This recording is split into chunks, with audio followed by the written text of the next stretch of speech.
안녕하세요, 여러분. 오늘 웨비나에 오신 것을 환영합니다. 저는 에린이라고 합니다. 저는 여기 소프트리의 운영이사입니다. 그리고 죄송합니다. 오늘 웨비나에서 라이브 카메라를 사용하려고 했는데 오류가 나서요. 정말 죄송합니다. 오늘 웨비나에는 새로운 얼굴들이 많이 보이네요. 카메라를 켜서 인사드릴 수 있으면 좋았을 텐데 아쉽네요. 하지만 제 동료 매트가 잠깐이라도 얼굴을 보여드릴 수 있을 것 같아요. 오늘은 매튜 디키와 함께하고 있습니다. 소프트리에서 오셨습니다. 그분은 저희 교육 매니저입니다. 사실 오늘 웨비나 발표의 주요 부분은 매튜가 맡아서 진행할 예정입니다. 오늘은 로댕이를 이용한 도로 설계 입문에 대해 집중적으로 다룰 예정입니다. 먼저 로댕은 몇 가지 입력값이 필요합니다. 그리고 사실 이런 입문 웨비나를 할 때마다 이 부분에 제대로 집중해서 설명한 적이 별로 없었던 것 같아요. 그래서 오늘은 여기서부터 시작해 보겠습니다. 로댕만으로는 도로 설계를 바로 만들어낼 수 없습니다. 몇 가지 입력값이 필요한데 그중 첫 번째가 바로 원지형 데이터입니다. 여기서 말하는 것은 여러분의 측량 데이터를 다양한 형식으로 가져올 수 있다는 뜻입니다. LiDAR, TEM, TWG, TXF, CSV, 토탈 스테이션 등 어떤 형식이든 가능합니다. 기본적으로 우리는 고도 정보가 포함된 어떤 형태의 데이터가 필요하고 그 데이터를 로댕에 입력하게 됩니다. 이 데이터는 원지형을 나타내는 DTM을 구축하는 데 도움이 됩니다. 그 다음 입력값은 이건 여러분이 원하면 아주 단순하게도 혹은 복잡하게도 만들 수 있습니다. 하지만 어느 정도 정렬 정보가 필요합니다. 예를 들어 시작 좌표, 몇 가지 사양, 설계 속도, 그리고 고려해야 할 제약 조건 등이 있겠죠. 그런 정보도 알아야 하고 마지막으로는 단면이 어떻게 생겼는지도 알아야 합니다. 그게 아주 단순한 사다리꼴 프리즘의 특정폭과 배수로 그리고 경사가 있는 형태일 수도 있고 아니면 훨씬 더 복잡할 수도 있습니다. 그래서 이런 세 가지 핵심 입력 값이 로댕에 들어가야 프로젝트를 진행할 수 있습니다. 오늘은 다루지 않을 내용들도 많이 있습니다. 이런 것들도 소프트웨어에 입력할 수 있습니다. 그리고 이러한 추가 입력 값들은 설계의 현실감을 높이고 품질을 크게 향상시킬 수 있습니다. 그래서 추가적인 공간 제약이나 데이터가 있다면 그것도 반영할 수 있습니다. 그리고 자재 측면에서도 소프트웨어의 입력값으로 땅속에 어떤 자재가 있는지, 즉 사용할 수 있는 자재와 버려야 할 자재가 무엇인지 알려줄 수 있습니다. 또한 단면도에서 각 부분을 어떤 자재로 구성해야 하는지, 그리고 자재 비용이 얼마인지도 소프트웨어에 입력할 수 있습니다. 또한 자재를 어떻게 처리할지, 예를 들어 어디선가 가져와야 하는지 아니면 버려야 하는지도 지정할 수 있습니다. 현실성을 높이기 위해 로딩에 반영할 수 있는 다른 입력값들도 많이 있습니다. 그래서 오늘 이 입문 웨비나에서는 화면의 왼쪽 부분에 집중해서 설명드리겠습니다. 그리고 그 부분에서 도로 설계 프로젝트를 진행할 수 있게 됩니다. 그리고 그 결과물로는 3D 도로 모델과 도로 형상이 나올 수 있습니다. 여러 가지 자재를 사용할 때 자재별 부피도 산출할 수 있습니다. 특정 자재별로도 자재 부피를 확인할 수 있습니다. 물론 토공이동 일정표도 받아볼 수 있어서 자재가 프로젝트 시공을 위해 어떻게 이동되는지 알 수 있습니다. 그리고 당연히 문서화와 디지털 산출물도 제공됩니다. 이것이 오늘 우리가 다룰 내용의 전반적인 모습입니다. 오늘은 이 내용을 세 부분으로 나누어 설명드릴 예정입니다. 첫 번째는 지형 데이터 가져오기와 지형 모델 구축에 집중할 것입니다. 여기에 Path Explorer도 조금 활용해서 초기 정렬을 어디에 둘지 결정하는 데 도움을 받을 예정입니다. 두 번째 파트는 도로의 핵심 형상, 즉 횡단면 템플릿에 관한 모든 내용이 될 것입니다. 수평 정렬은 어떻게 만들까요? 곡선이나 종단 프로필은 어떻게 추가할까요? 그리고 마지막 세 번째 파트에서는 다듬기와 결과물 출력에 대해 간단히 이야기하겠습니다. 웨비나가 처음인 분들을 위해 안내드리면 마이크는 음소거 상태입니다. 언제든 질문 가능하며 보통 마지막 Q&A 시간에 모아서 답변 드립니다. 질문자는 모두 익명 처리됩니다. 앞으로 유튜브에서 이 웨비나를 시청하시는 분들은 댓글란에 질문을 남겨주세요. 저희가 기꺼이 답변해 드리겠습니다. 그리고 마지막으로 저희 웨비나는 실시간으로 따라하는 형식이 아닙니다. 주로 이런 내용이 있습니다라는 식의 프레젠테이션에 가깝습니다. 그리고 나중에 다시 보면서 참고하실 수 있습니다. 하지만 오늘은 단순히 내용을 프레젠테이션 하는 것에 그치지 않고 이후에 저희가 사용한 트레이닝 파일을 모두에게 제공해 드릴 예정입니다. 그래서 원하신다면 나중에 직접 연습해 보실 수 있습니다. 그리고 저희는 실제로 온라인 전체 강의를 만들 때 사용했던 데이터셋을 활용하기로 했습니다. 그래서 이 주제들뿐만 아니라 추가적인 내용까지도 직접 들어가서 탐구해보고 싶으시다면 그렇게 하실 수 있습니다. 이 세션이 끝난 후에 이 코र्스를 무료로 이용할 수 있는 코드를 드릴 예정이니 직접 들어가서 계속해서 학습하실 수 있습니다. 제 소개는 이 정도로 마치겠습니다. 이제 추가 슬라이드 하나와 함께 첫 번째 섹션으로 들어가 보겠습니다. 먼저 면책 조항인데요. 저희가 도로 엔지니어링에 대해 이야기할 예정입니다. 화면에 다양한 예시를 보여드리고 있지만 당연히 도로에 중점을 두고 있습니다. 하지만 이 내용은 어떤 종류의 회랑형 프로젝트에도 적용될 수 있습니다. 우리는 지금 일반적인 횡단면을 조정하는 것에 대해 이야기하고 있습니다. 그래서 이런 기본 원칙들은 파이프라인이든 하천 개발 프로젝트든 철도 프로젝트든 프로젝트를 어떻게 세팅하는지에 대한 많은 기본 사항들이 비슷합니다. 그리고 그 선형 편집 설계 방식도 매우 일관적입니다. 그래서 이 내용은 로댕에서 진행하는 거의 모든 프로젝트에 적용될 수 있습니다. 자, 1번 섹션 지형도와 지형입니다. 그리고 이것도 중요한 부분이니 꼭 기억해 주세요. 지형 모듈은 로댕에서 두 가지 모듈 중 하나입니다. 그래서 이번 첫 번째 섹션에서는 저희가 지형 모듈에서 작업하는 모습을 보실 수 있을 거예요. 그리고 웨비나의 다음 두 부분에서는 로댕의 위치 모듈에서 작업하게 됩니다. 자, 측량 데이터 가져오기로 넘어가서 이제 라이달 데이터를 불러오는 것부터 시작하겠습니다. 아까도 말씀드렸지만 저희는 다양한 종류의 측량 데이터를 다룹니다. 기본적으로 틴 표면을 만들기 위해서는 데이터의 고도 점만 있으면 됩니다. 하지만 특히 소프트웨어를 처음 사용하신다면 로딩 자체는 좋은 데이터와 나쁜 데이터를 구분하지 않는다는 점을 아는 것이 중요합니다. 그리고 물론 모든 측량 데이터가 똑같이 만들어지는 것은 아닙니다. 그래서 어떤 종류의 데이터를 어떤 설계 단계에서 사용할지 결정하는 것은 엔지니어의 판단에 달려 있습니다. 하지만 예를 들어 SRTM에서 50m 간격의 데이터를 사용한다면 그 데이터 품질은 훨씬 좋지 않을 것입니다. 예를 들어 라이다르로 수집된 데이터와 비교하면 말이죠.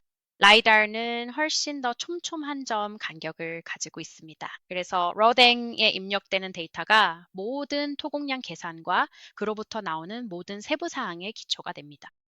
그러니 첫 번째 단계로 자신이 다루는 데이터에 대해 충분히 익숙한지 꼭 확인하세요. 측량 측면에서 몇 가지 재미있는 점을 더 말씀드리자면 이 부분을 마터가 다룰지 잘 모르겠어서요. 하지만 측량 데이터는 종종 지오 리퍼런스가 되어 들어올 수 있습니다. 예를 들어 기존 방식의 데이터를 사용할 때 지오 리퍼런스를 포함할 수 있는 기회가 있다면 즉 데이터를 알려진 좌표계에 연결하는 것이죠. 이렇게 하면 소프트웨어에서 다양한 멋진 도구를 사용할 수 있게 됩니다. 예를 들어 라이브 맵을 통해 배경 이미지를 불러오거나 구글 얼스로 내보내거나 아벤자로 내보내는 등 데이터가 지오 리퍼런스 되어 있을 때 쓸 수 있는 다양한 기능들이 있습니다.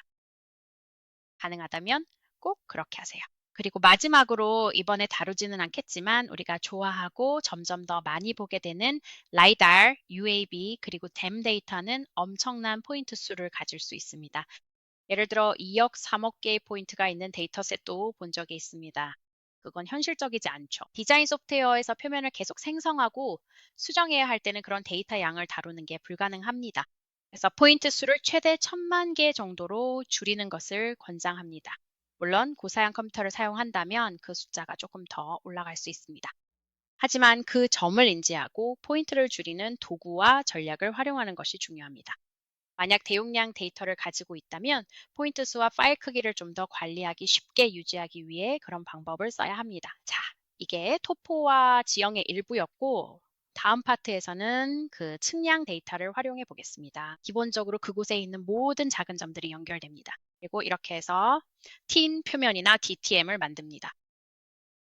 여기서 몇 가지 주의할 점이 있습니다. 등고선을 추가하면 주로 시각적인 보조 역할을 하며 도면을 그릴 때 시간이 더 걸립니다. 죄송합니다. 이 표면이 어떻게 보일 수 있는지 잘 보여주는 예시입니다. 그냥 메시일 뿐입니다. 하지만 네, 저 3D 표면이 우리가 설계에서 원래 집안의 기초로 삼는 작업 대상입니다. 그리고 마지막으로 이것도 이야기할 건데 이건 약간 보너스입니다. 또한 이 기능은 소프트웨어에서 제가 가장 좋아하는 기능이기도 한데 바로 Path Explorer입니다. Path Explorer는 만약 그린필드 프로젝트를 진행한다면 상당한 시간을 절약해 줄 수 있습니다. 내 도로를 이 지형에 어디에 놓아야 할까라는 문제를 해결해 줍니다. 범위를 좁혀주고 몇 가지 옵션을 제시해 줍니다. 그런 다음 현장 시간을 훨씬 더 효율적으로 활용해서 그 옵션들을 검증할 수 있습니다. 그리고 Path Explorer의 솔루션은 최소, 최대 경사, 수평 공률, 수문학, 일부 지반 조건 같은 요소들도 반영할 수 있습니다. 만약 더 높은 비용이 드는 구역을 알고 있다면 그 부분도 고려할 수 있습니다. 그리고 이건 정말 멋진 방법으로 도로 설계 과정을 시작할 수 있게 해줍니다. 좋아요. 좋네요. 그럼 그걸로 시작해서 평소처럼 완전히 처음부터 시작해 볼게요. 먼저 지형에서 시작하겠습니다.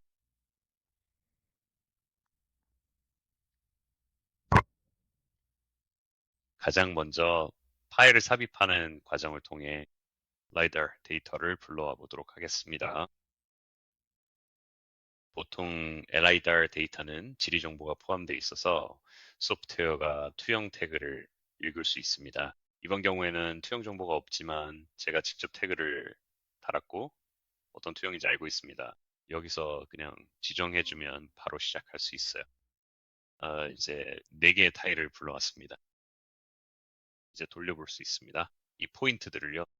그래서 이 큰 마젠타색 덩어리가 이번 경우에는 260만 개의 포인트 정보를 보여주고 있습니다. 이 포인트들을 표면으로 바꾸기 위해서 지형 모델링, 생성을 클릭하고 표면과 등고선을 동시에 만들어 줄 거예요.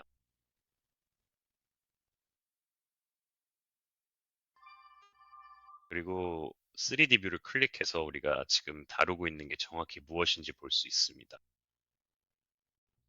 이제 여기서 만약 우리가 리달 데이터만 가지고 작업한다면 표면이 준비된 거고 바로 사용할 수 있고 그걸로 설계도 할 수 있습니다. 하지만 만약 라이달 데이터나 데이터가 아닌 다른 데이터가 있다면 그것도 사용할 수 있습니다. 여기서 대안적인 작업 흐름으로 이렇게 화면을 나란히 배치할 수 있습니다. 다른 인스턴스를 하나 더 열겠습니다. 그러니까 아까 우리가 라이다로 했던 것 대신에 우리는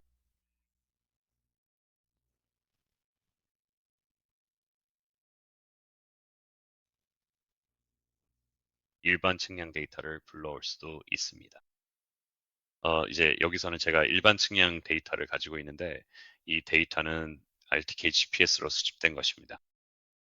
CSV 파일에서 열기를 클릭하면 여기서 가져오기 옵션을 볼 수 있습니다.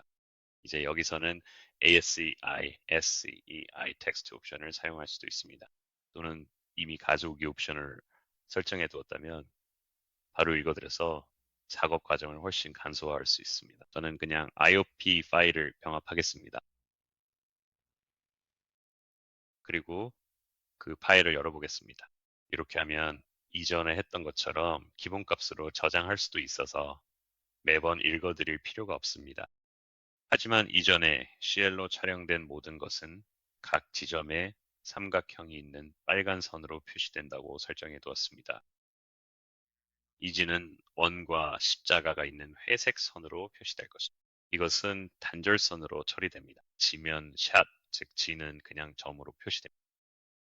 이렇게 가져오는 과정을 자동화해서 자동으로 재생되도록 할 수 있습니다. 점들을 연결해주면 바로 작업을 시작할 수 있습니다. 이게 바로 이것과 저것의 가장 큰 차이점입니다. 우리는 단순히 점만 가져오는 것이 아니라 선으로 처리하고 단절선으로 모델링하고 싶은 점들을 가져오는 것입니다. 일단 데이터가 들어오고 단절선이 연결되면 생성을 클릭해서 표면을 만들 수 있습니다. 여기서 저는 최대변 길이를 조금 줄이겠습니다. 그러면 삼각형 변이 과하게 보관되지 않게 하려는 겁니다. 설정 덕분에 삼각형이 제대로 나옵니다. 변 길이를 50m 이내로 제한해 작업 중인 표면을 확인할 수 있습니다. 맷. 잠깐만 멈춰볼게요. 사실 지금 웨비나 중간에 질문을 하나 하려고 해요. 왜냐하면 이게 꽤 관련이 있다고 생각하거든요. 질문이 이렇습니다. 표면, DTM, 그리고 등고선이 각각 별개의 개체인가요? 네. 그리고 등고선은 단순히 보기 위한 건가요? 이 질문은 웹이나 중간에 답변할 가치가 있다고 생각해요. 완전히 그렇죠. 그래서 완전히 별개입니다. 음, 완전히 그렇다고 할 수 있겠네요. 등고선은 표면에서 파생되지만 등고선 없이 표면만 가질 수도 있습니다. 여기 방금 등고선을 삭제했어요. 여전히 표면이 남아있는 걸 볼 수 있죠. 그래서 등고선은 좀 더 편의적인 요소입니다. 그냥 우리가 무엇이 있는지 볼 수 있게 해주는 그래픽일 뿐이에요. 하지만 우리가 보고 있는 선들로부터 표면 지오메트리를 꼭 도출해야 하는 건 아닙니다. 여기서 확대해보면 우리가 가진 등고선 사이에 온갖 굴곡과 다양한 형태가 있다는 걸 볼 수 있어요.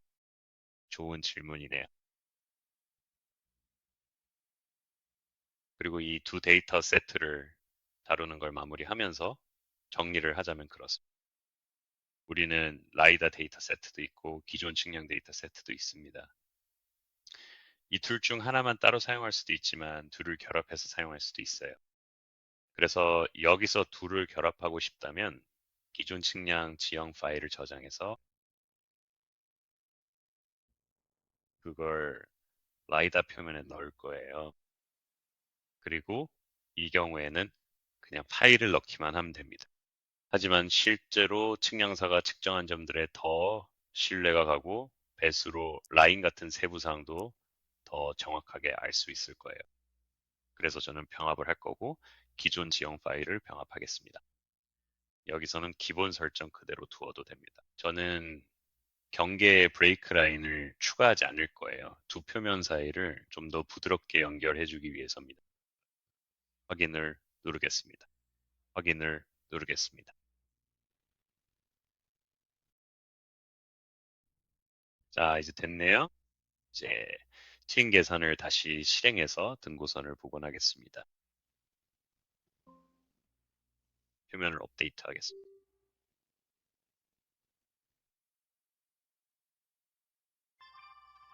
이제 준비가 끝났습니다. 이제 두 가지 유형의 데이터를 한 파일에 모두 담았습니다. 사실 대부분의 작업 흐름에서는 꼭 필요한 건 아니에요. 대부분의 경우 리달 데이터만 사용하거나 기존 측량 데이터만 사용하지만 원한다면 두 가지를 모두 결합할 수도 있습니다. 그러니까 이제 표면이 준비됐고 두 가지 다른 데이터 세트로 표면을 만들었으니 이 표면을 분석에 활용할 수 있습니다. 이건 꽤 흔하게 쓰이는 방법 중 하나입니다. 그리고 기존 측량 데이터에서는 이미 하천이 측량되어 있는 걸 볼 수 있습니다. 아, 하지만 슬라이드의 표면에는 그걸 보여주는 선이 없습니다. 그래서 지형 모델링으로 가서 수문학 도구를 클릭한 다음 소프트웨어가 하천이 어디에 있을지 예측하도록 도와주게 할 수 있습니다. 확인을 누르면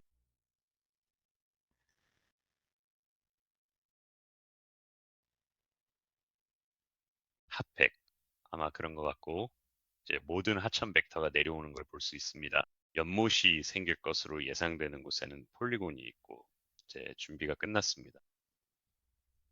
그리고 마지막으로 우리가 다음으로 넘어갈 부분을 자연스럽게 연결하기 위해서도 만약 우리의 주요 관심사가 예를 들어 여기서 도로를 어떻게 A에서 B로 연결할 수 있을까라면 여기서 저 위로 어디라고 할까요? 저기까지 가고 싶다면 음, 우리가 충분히 할 수 있고 또 분명히 해야 할 일은 그 전에 쉬운 버튼을 누르는 거죠. 그럼 저기서 저기로 어떻게 갈 수 있을까요? 만약 제가 이걸 수동으로 하고 데이터셋을 처음 본 거라면 제 첫 반응은 아마 여기서 출발하는 걸 거예요. 이걸 건너고 전환해서 후진해서 최대한 빨리 이 벤치나 테라스에 올라타려고 하겠죠. 그리고 그런 식으로 그곳에 도달하려고 할 거예요. 그래서 이 점을 염두에 두고 여러분이 각자 최선의 추측을 해보시길 바랍니다. 하지만 물론 우리가 가진 큰 도구 중 하나는 Path Explorer입니다. 그래서 여기서는 반복적인 과정을 거치면서 도로가 어디로 가야 할지 수동으로 결정하는 대신 그 부분은 다음에 다루겠지만 이번에는 최적화 탭을 사용할 거예요. 그래서 우리는 포인트 A에서 포인트 B까지 피처를 그려 놓았고 최적화, Path Explorer, AI 이 피처가 선택되어 있습니다. 여기서 최대 경사도, 최소 곡률 반경, 그리고 우리가 고려하고 싶은 다른 것들도 입력할 수 있습니다. 소프트웨어는 토공 작업을 고려해서 절토와 성토, 그리고 그와 관련된 비용을 최소화하려고 합니다. 하지만 여기 기본값과 다른 비용이나 추가 비용이 있다면 공사 구역을 추가해서 그것도 반영할 수 있습니다. 예를 들어 우리가 추가한 모든 하천선에는 비용을 추가하고 싶을 수 있겠죠. 그리고 우리는 그 비용을 한 번에 $3,000로 설정할 거예요. 그래서 이건 자원 도로가 될 거고, 네, 이제 우리가 다루는 건 배수관입니다. 더 큰 하천이 있다면 따로 분리할 수도 있지만 이번에는 일괄적인 값을 사용할 거예요. 그리고 이제 실행해 보겠습니다. 소프트웨어가 생각하는 시간을 가질 거예요. 아마도 이 작업은 1분에서 2분 정도 걸릴 것 같습니다. 하지만 소프트웨어가 우리를 위해 언덕 위쪽에서 해답을 찾으려고 할 겁니다. 사실 여기서 잠깐 멈추겠습니다. 제가 하려고 했던 것 중에 하나를 깜빡했네요. 그리고 이번에는 도로가 저 방향으로 시작되길 원해요. 저쪽을 피하고 싶다면 안내용 제약 조건을 추가하면 됩니다. 또 반대편 끝에서 특정 진입 방향을 지정할 수도 있죠. 하지만 여기서는 전 끝부분만 신경 쓸게요. 그래서 그냥 두겠습니다. 아마 다시 한번 1분 반 정도 생각할 거예요. 그리고 도로를 어디에 놓을지 확인할 수 있습니다. 좋아요. 그리고 그동안 에마트 통화 중인 분들이 포인트 개수를 어디서 확인할 수 있는지 좀 알려주실 수 있나요? 제가 프로젝트에서 몇 개의 포인트를 모델링 했는지 항상 인지하라고 말씀드렸던 거 기억하시죠? 네, 그럼 여기서 잠깐 시간을 내서 그 부분에 대해 조금 더 이야기해 볼까요? 기다리는 동안에. 그래요. 여기 페이피 엑스플로러에서 페인트가 마를 때까지 기다리죠? 좋아요. 에런이 언급했듯이요. 보통 저희는 모델링된 포인트 수를 1,000만 개 이하로 유지하는 걸 권장드려요. 꽤 보수적인 권장치이긴 합니다. 컴퓨터 사양에 따라 다르겠지만 여기 아래쪽에서 포인트 개수를 확인할 수 있습니다. 여기는 피처 개수가 나와 있어요. 저는 지금 거의 10,000개에 가까운 피처가 있고 파일에는 거의 300만 개에 가까운 포인트가 있습니다. 만약 파일을 불러왔을 때 포인트가 3천만 개 정도라면 그때는 데이터를 좀 줄여야 할 것 같아요. 그리고 여기 Path Explorer에서는 그냥 취소를 누를게요. 지금 더 이상 개선될 가능성이 낮다고 하니까 실행을 멈추려면 취소를 누르면 됩니다. 이제 다 됐네요. 제가 선택했을 만한 경로는 아니었어요. 대신 이 경로는 좀 더 아래쪽을 가로지르고 있네요. 그리고 계곡 옆을 따라 올라가면서 개울을 피해서 합리적인 위치로 올라가고 있습니다. 네, 여기서 저장을 누르고 이제 에런에게 넘기겠습니다.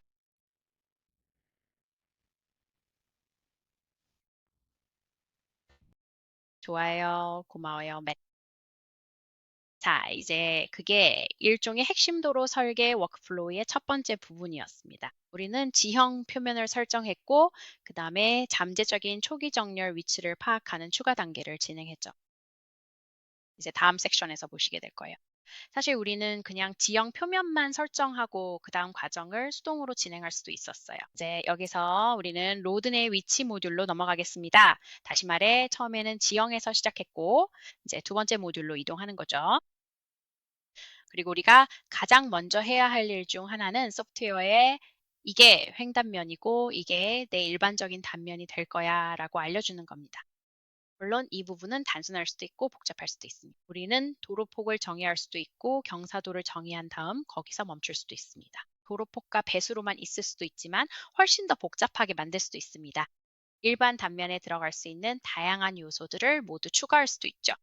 그리고 이 횡단면 템플릿들이 본질적으로 작은 프로그램과 같다는 점을 꼭 알아두셔야 합니다.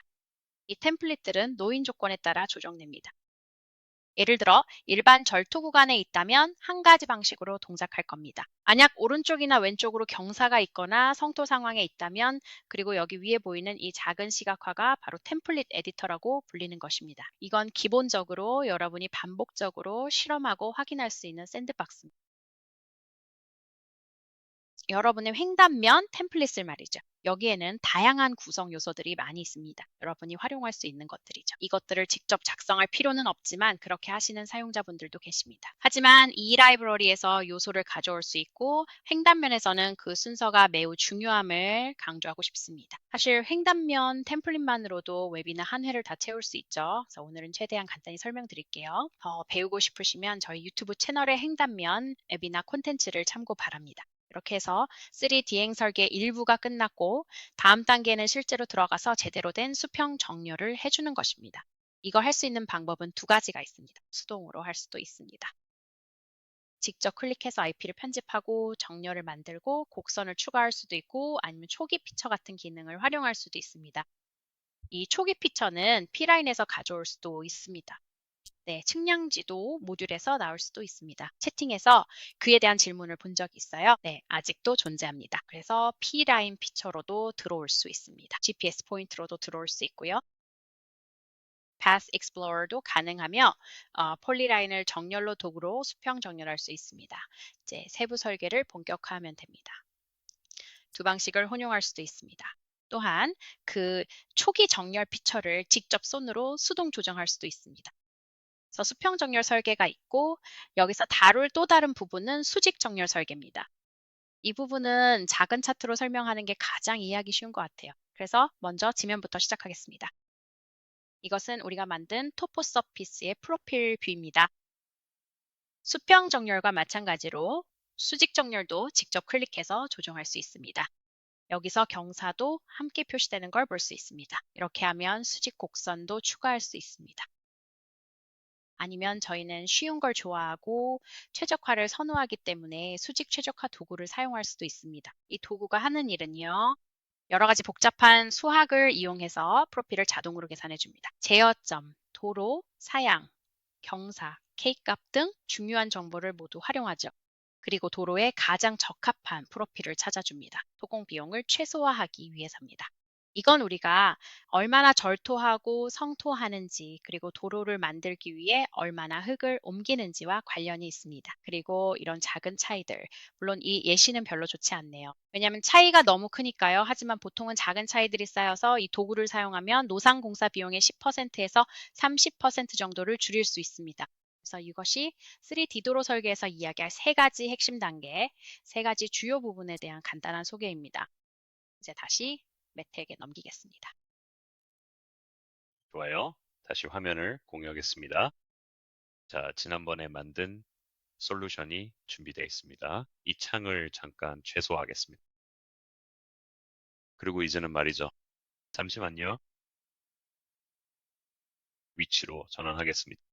이 부분에 대해서는 제 생각에는 이 예시를 사용하면 그냥 선을 따라가면 되겠네라고 쉽게 말할 수 있을 거예요. 그래서 여기서 바로 이 파일을 사용하는 대신 수동 설계 워크플로우를 진행해 보겠습니다. 보통 수동 설계 워크플로우를 할 때는 Path Explorer 솔루션이 없을 거예요. 그래서 아무 정보 없이 시작해 보겠습니다. 여기저기 클릭해 볼게요. 위치 모듈을 열고 여기 있는 초록색 아이콘을 클릭하세요. 새 파일을 클릭하고 제 기차 파일을 선택할게요. 여기서는 사용할 초기 피처가 없습니다. 다시 말하지만 Path Explorer를 시행하지 않은 것처럼 가정하고 화면을 축소해서 우리가 다루는 게 뭔지 볼 수 있습니다. 이게 제 평면도입니다. 여기에서 단면도도 볼 수 있어요. 여기에는 데이터 테이블도 있습니다. 우리는 요소들을 이리저리 옮길 수도 있어요. 저는 저기서 도로를 시작하고 싶어요. 창들을 이리저리 옮겨서 제가 원하는 대로 정확하게 배치할 수도 있어요.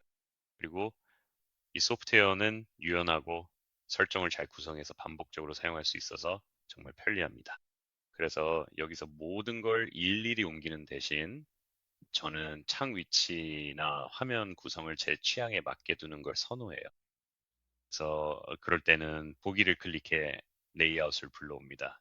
이렇게 하면 자주 쓰는 레이아웃을 재사용할 수 있죠. 만약 기본 설정으로 저장했다면 시작 시 그 레이아웃이 바로 나타납니다. 여기서도 마찬가지로 여전히 평면도와 단면도가 보이고요. 여기에는 제 프로필 3D 뷰가 있고 오른쪽에는 패널들이 열려 있어요. 이제 초기 정렬을 이쪽으로 옮겨 볼게요. 그리고 단면 형상도 바꿀 수 있겠네요. 그럼 그걸 좀 조정해 보죠. 템플릿으로 가볼게요. 여기서는 그냥 자갈기를 만들어 볼게요. 템플릿 에디터도 볼 수 있습니다. 기본값 3가지가 준비되어 있어요. 템플릿 자체에서 속성을 클릭하면 여기서 크라운을 설정할 수도 있습니다. 하지만 대부분의 형상은 컴포넌트 레벨에서 설정돼요. 그래서 여기서 도로 폭을 바꾸고 싶으면 바꿀 수 있습니다. 이제 만약 6m 대신 4m 폭의 도로를 원한다면 한쪽의 폭만 바꿔줄 수 있습니다. 여기서는 기본 설정이 마음에 들어요.